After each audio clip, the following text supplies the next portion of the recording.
What do you believe about life, the universe, and everything?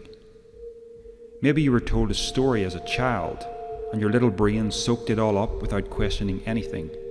You had a natural trust that the adults knew what was going on. But those adults were once children too, and they trusted their teachers in just the same way. Now, here you are, surrounded by a community, all united in belief. It's easy to fit right in. You just have to not think too hard about the story you were told. Don't go looking for plot holes. Just enjoy the sense of belonging, the feeling of divine protection, the hope of a life beyond death.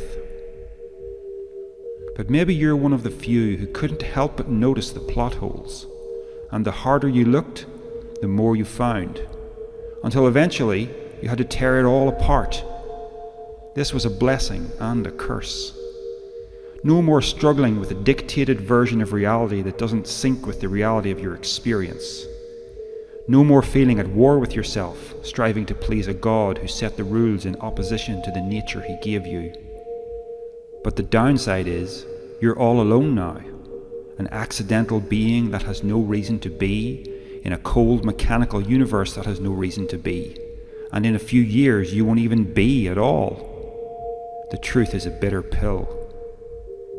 But is it the truth, or is it just another story, one taught in the classroom instead of the church?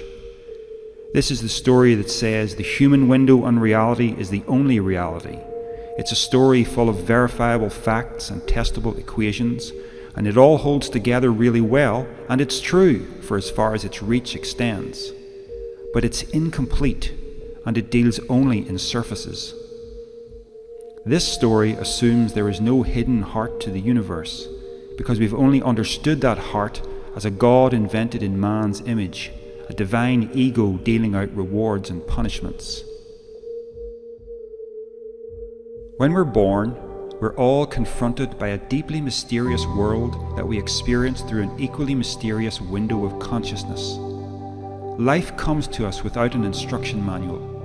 Nobody is born a Christian, Muslim, Buddhist, or atheist. Those are just some of the stories we encounter.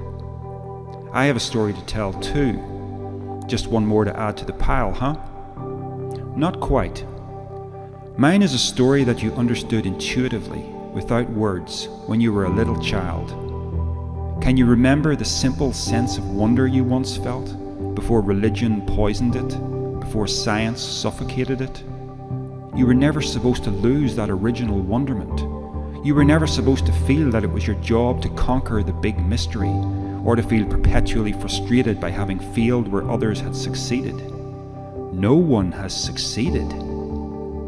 A carefully guarded secret about adulthood is that nobody actually knows what's going on. Normally we hate groping in the dark, but there's a kindness in this sort of darkness, because in mystery there's room for meaning. You are not a broken, lost soul in need of salvation by a divine judge. Neither are you a mind stuck inside a dying meat machine, raging against the ticking of the clock. The truth is much more playful. I invite you to go on an esoteric journey with me, to take a deep dive into the nature of reality and rediscover the heartbeat of the universe. Universe. Demolishing and Rebuilding Spirituality for a Scientific Age by Darryl Sloan, published by Skylight Press, available worldwide from all online book retailers.